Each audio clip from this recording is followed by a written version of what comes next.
Well, welcome. Welcome to the Extraordinary Bass Player Show.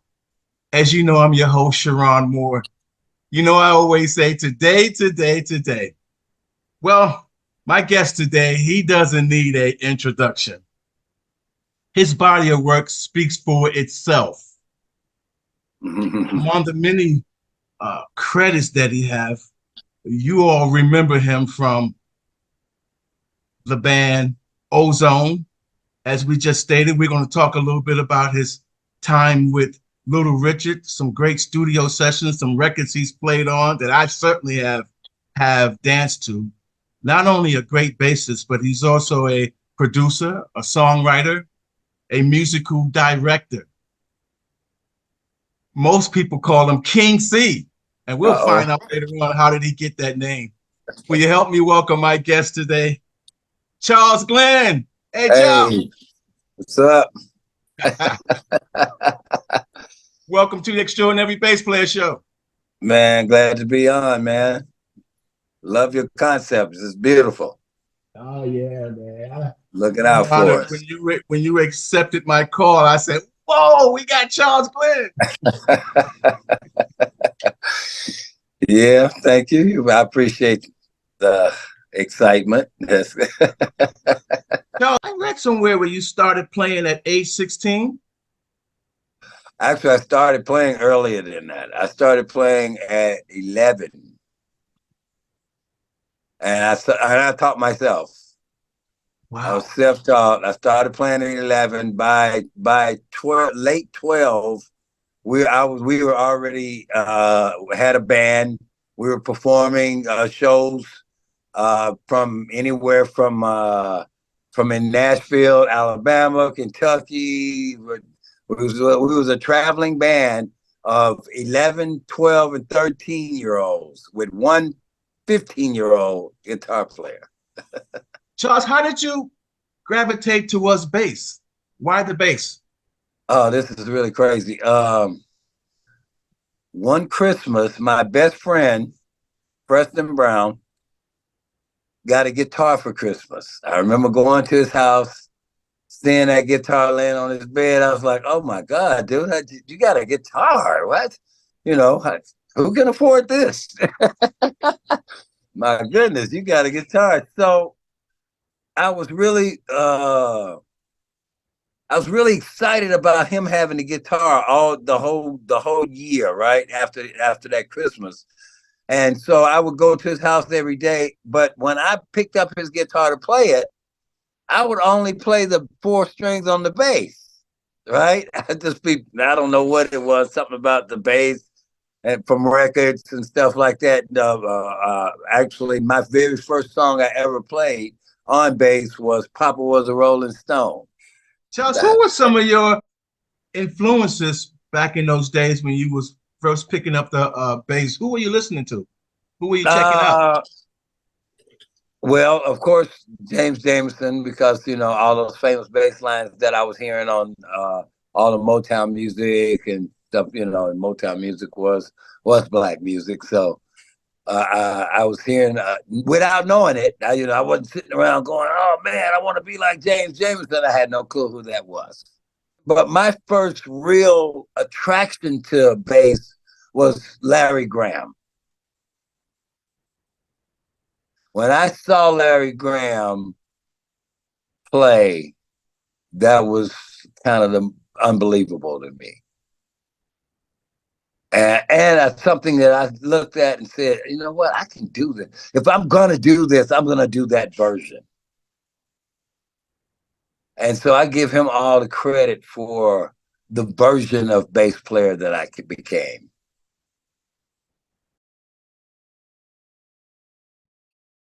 So, Charles, tell me, how did the group Ozone come about? I'm trying to think where I want to start with that story. Okay, so the group I was with, which was called the Endeavors, that I came to California with, we ended up moving back. For one, our move from Nashville to California didn't turn out to be quite what we thought it was going to be. When I was playing in that group called the Endeavors in Nashville, and I was going to school at the same time. Like I said, I was still in high school at that time.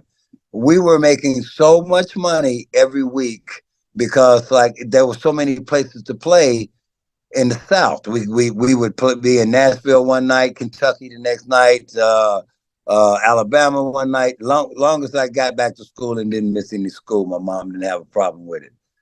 But when I moved to LA and we realized that the money out here was nowhere near the money that we were making in Nashville, and I was playing with a bunch of guys that were older guys that had kids already. A couple of them were married, stuff like that. I was 17, but 16, 17, but they were 30, 35, 37, guys that were established, accomplished, they had kids and stuff.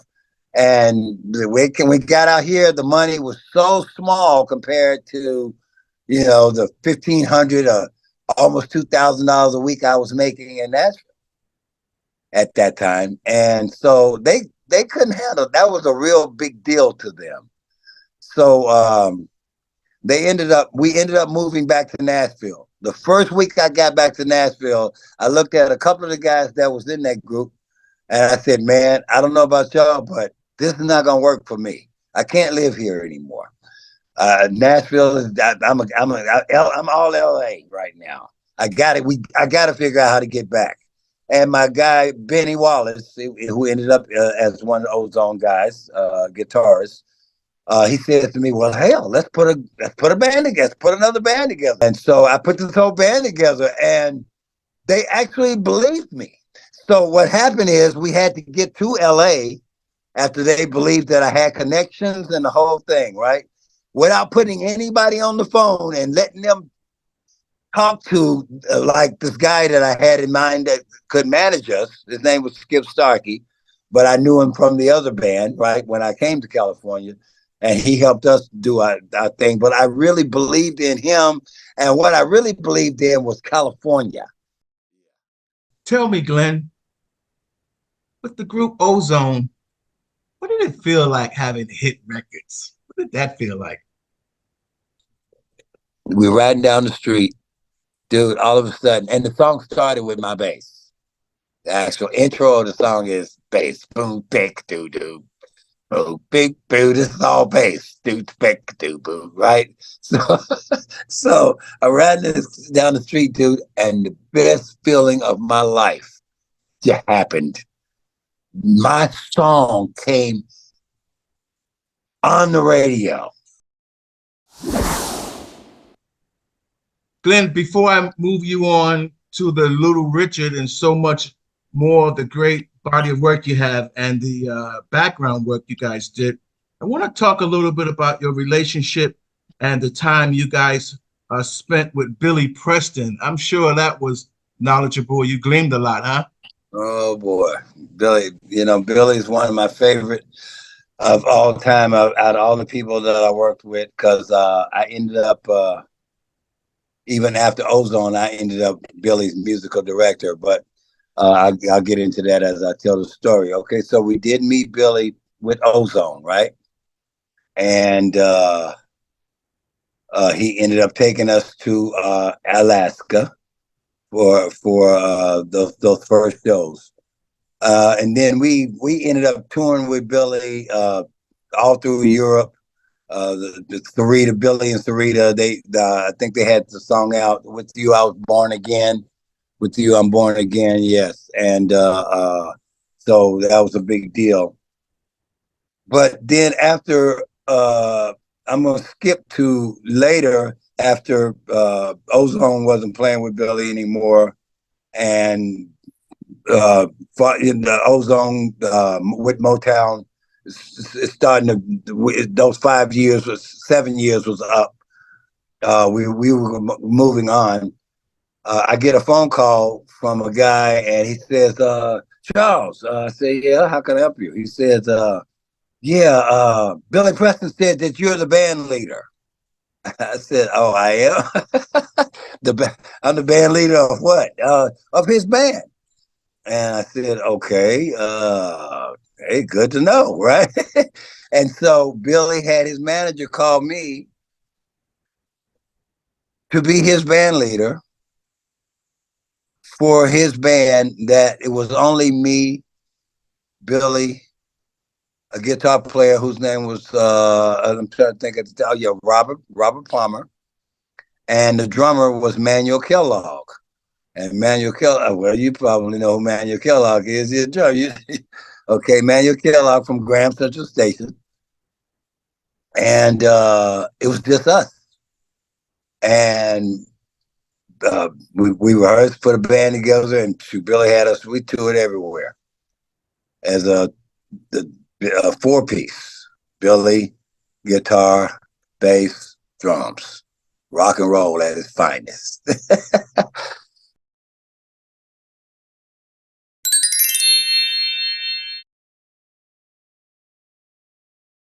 I met Little Richard from Billy. Billy Preston introduced me to Little Richard. I want to say that first. The first day I met Richard was we were at the studio.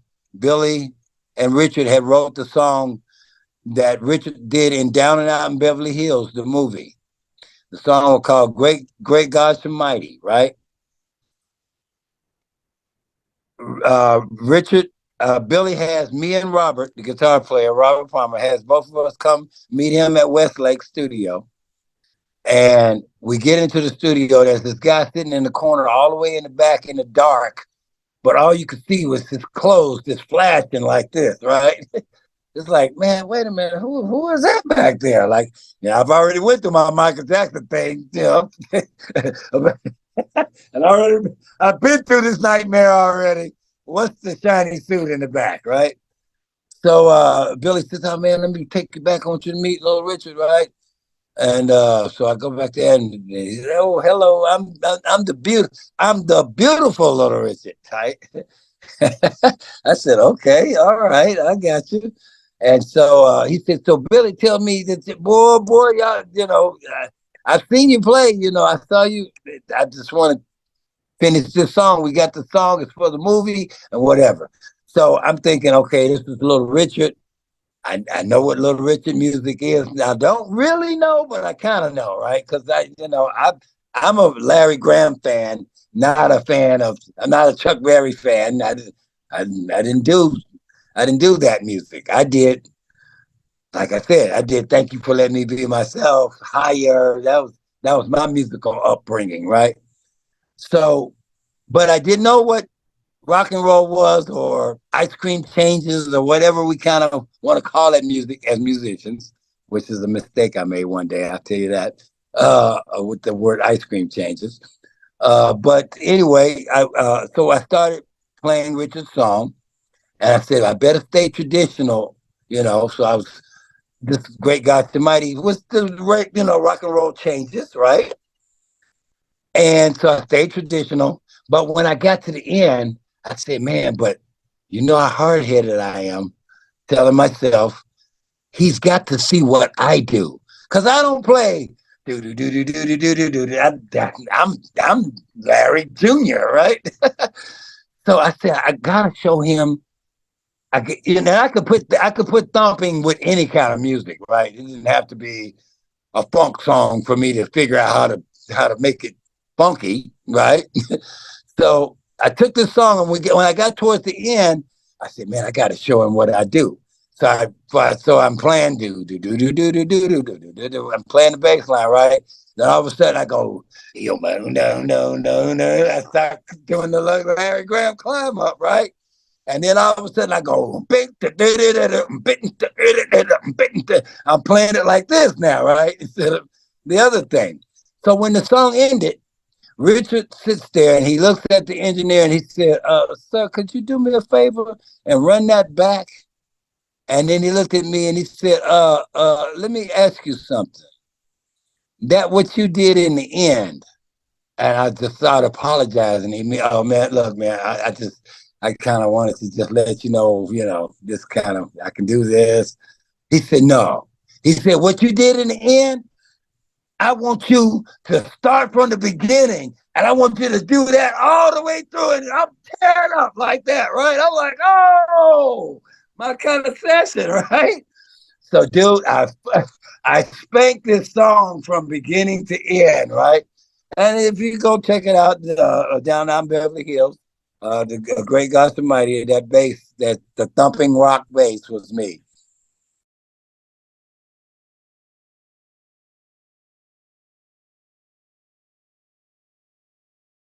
What do you think of the bass, the bassist, the bass guitar now coming from 4 strings? I've seen one for 10 strings. What do you Yeah. think of all of that?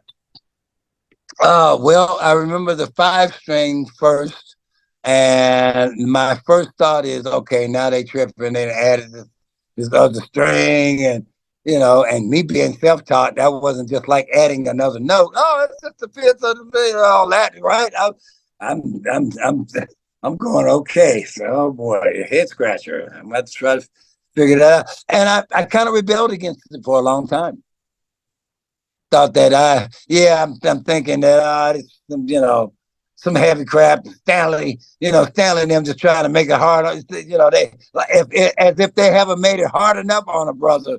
Stanley, Jocko, and these dudes. You know how long I sat up trying to figure out what bloom, bloom, bloom, gloom, gloom, gloom, gloom. Right, trying to figure out school days and all this crap. Especially when you're learning by ear, right? So, hey man, it's rough. I talked to you about this one too. Do you think it's the bass player that holds everything together in the band? Yes, totally. How so? Everything. Well, I've assessed it. If you notice, most band leaders and stuff like that are usually bass players, right? A lot. You got cats that are doing it now. Every time, I ain't gonna even call them names, but I think that's because I believe I became a great producer also from being a bass player. What do you look for in a drummer as a bass player, and what anchors you to the drummer? I've heard some bass players say the kick drum. I talked with Robin Dewey from Frankie Beverly and Mays, and he surprised me. He says he's anchored to the hi hat, and I never Yeah, thought of that. yeah, So me let me either. ask you that I question: get it, but What I is haven't done it. what is your anchor? What are you looking for in the drummer, and what is the anchor for you? I'd have to say kick and snare. I'm a 2 and 4. A 2 and 4. That snare hitting on the 2 and 4, and a solid foot has always been a big deal. Derek Organ was a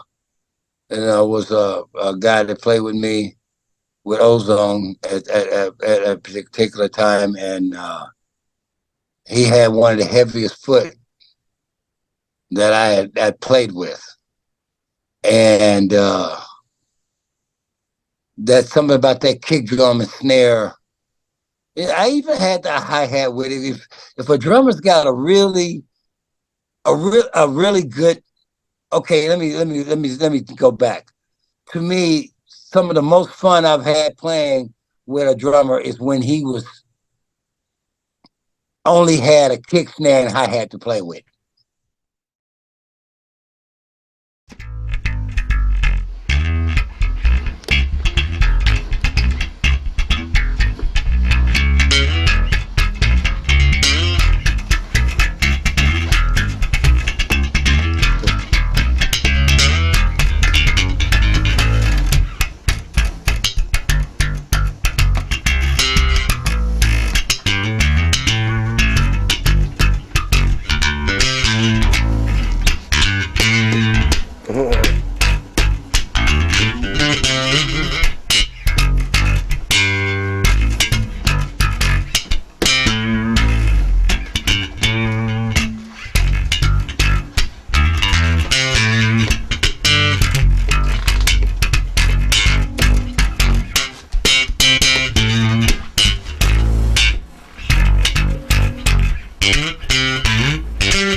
Charles, let me ask you this one.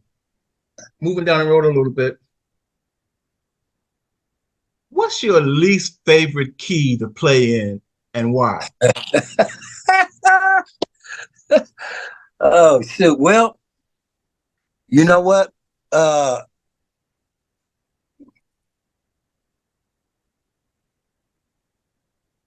Back in the days when I was when I was a four-string buff, that F used to just be horrible because F, first of all, is this the top of the top of the top, right? First fret. Are you talking about hurting, cramp? The, that F, holding down that F. So I called myself, and I felt bad about it. I missed out on a lot of session work because I wouldn't take the session work in fear of that I would get dogged out for my F, for my the way I approached playing in F. And I thought I was the only. I used to do it on stage like it wasn't nothing. But one day I watched Louis Johnson, and I said, "Oh, he F's." I said he F's like me, right? And he does it. He had to have done this in front of Quincy and in front of Michael and all these dudes, right? Because when I see him, he does it. And that is, real quick, that is the thumb on the F. Instead of this, it's the thumb on the F. So no matter what I was doing, I got this F locked in. So you can play an F all you want to for me, right? And that was always weird to me to play an F. That was because it's so far down there, it's so stiff, and it's not a lot of it's not a lot of space in between the strings and the fret, and that F was always just a really hard thing for me. But playing with Billy Preston and guys like that, Billy was a pianist, and black keys is a good thing for piano, which puts you in the B flats and the F sharps, and you know, you know. So I don't really have a hatement on any key because I don't have to be in E to be a thumper, and that's what I am. I'm a bassist, more or less, right? But you can be in any key. I'm like I said, I thump Little Richard's music. So once I figured out how to thump that rock and roll, I was good to go. I could thump anything, anything. Charles, do you prefer analog or digital? I feel like I'm one of the blessed ones because analog I came from and digital I've learned. What was it like working with DeBarge? Oh well, first of all, shout out to the DeBarge family who just lost their mother over the week. Adelina, she's such a sweet lady. But DeBarge, oh man, unbelievable. Uh, Probably the most exciting time, one of the most exciting times of my life.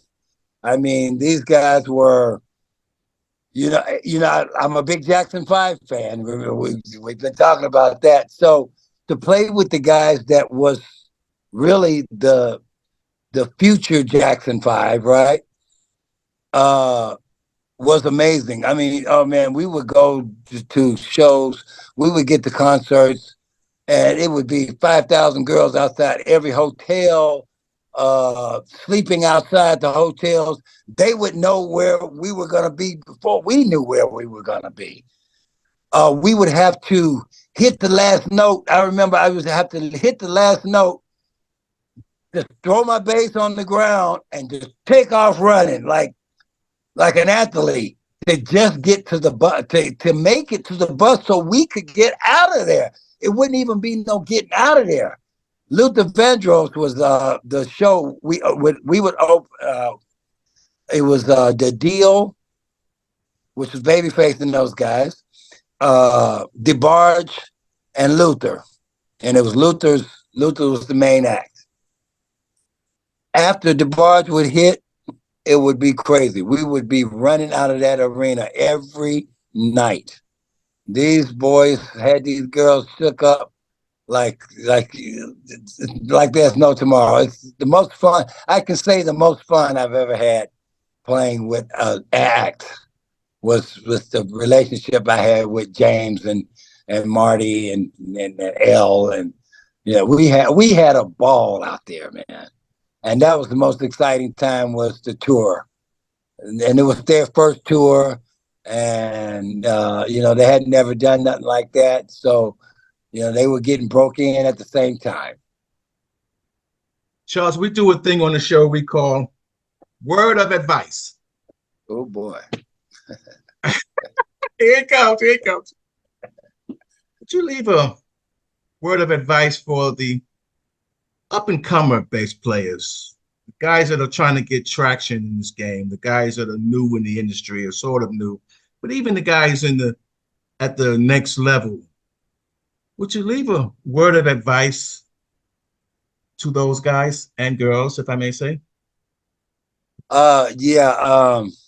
I hate to take away from people having some of the skills that they have, and I can say today these guys that are, from scrolling through my Instagrams and TikToks and stuff, these guys are playing more guitar and bass and drums and stuff than we've ever seen. But it's the same thing in sports. We watching these guys dribble and shoot and dunk like we've never seen, right? And that's a big deal. But one thing I want the youth movement to never forget is that you still should know the root of it and know where it came from, where it started. Because one thing that has never left, no matter how much it grows, is where it started. Where it started has never gone anywhere. And even some of these guys, I mean, I'm watching these guys, man. I mean, they playing. It's blowing my mind. Make me feel like I can't even play bass half the time. I'm looking at some of these videos, right? And I admire that. But I still say you have to know where it came from, for one, and you have to always be able to go back to where it came from, because still, once again, our best and our top songs, our best music always comes from where it started. And no matter how much we know, simplicity still is number one. Tell me a little bit about your production company, C Music Production Company. Yeah, that's actually King C's. Yeah, King C's music. Tell me a little bit Uh, about it. What's going on over there? right now, we're working on a new Ozone album. Uh, I also record and produce a lot of artists, a lot of rappers. I have a few that I'm looking to get some deals for. Uh, I got a couple of female artists I'm working with. I got a singer coming in from where she come from, London, I believe she is, and we're doing some things for Sony through some friends of mine. So I try to stay busy. And then my partner is Sir Nose Rodney Trotter from Parliament. He's the original Sir Nose, and he's lead singer for Ozone now. And man, we got some funk for you.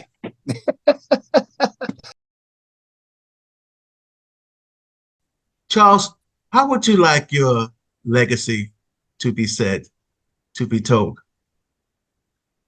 Uh, well, first of all, it definitely has to be about music because I've been music all my life. Um, I helped a lot of people and not handing them cash. I helped a lot of musicians because I was a believer if you were good, then you deserve to be doing something good. And if I knew about something, if I met you as a drummer and knew that Jeffrey Osborne needed a drummer or some local person needed a drummer and you were great, I would make sure that I hooked you up to that. It was important for me because I watched you and you were great. How are you not doing this? Or how are you not doing something great? You know, a lot of cats don't turn you on. You know, some of these cats be like, no. But I turned on everybody that I could turn on to somebody. So I want to be remembered as the guy that always looked out. I always looked out for you. I made you laugh. I like to make people laugh. One of my things. If I wasn't a bass player, I felt like I would have been a comedian. I remember back in the days when they was doing like Right On magazines and Source, all these magazines. I used to do interviews with them. One of the questions they would always ask, well, if you wasn't doing music, what would you want to do? What would you be? I always say, man, I think I would be a comedian. Now, I've never went on stage and performed in front of an audience to try to tell a joke. I think I would be horrible at that. I think that might be the worst thing I could do. But if you come and sit in my room for 20 minutes, in that 20 minutes, you're going to be laughing your butt off. And I'm not just telling jokes. I'm just in conversation. I try to make you laugh. I can make you laugh at a funeral. That because there's something funny at all times. Let me say, wow. I might call the show wow. Oh, okay. But I want to say thank you so very much for being on the Extraordinary Bass Players Show. Thank you, man. I really appreciate it. And I look forward to seeing this and keeping up with everything and seeing all the other bass players because there's some really good ones out there. And when you put the word extraordinary in front of it, that list is starting to get really long. All those I got coming, I guarantee you 9 out of 10 of them will say, I came from Charles Glenn. I came from Charles. Charles, you know what? Again, thank you so very much for being on the show. Will you help me wave goodbye to all of the fans? Yes, I will. Peace and love. Old school. 2 and 4, baby. Thank you, Charles.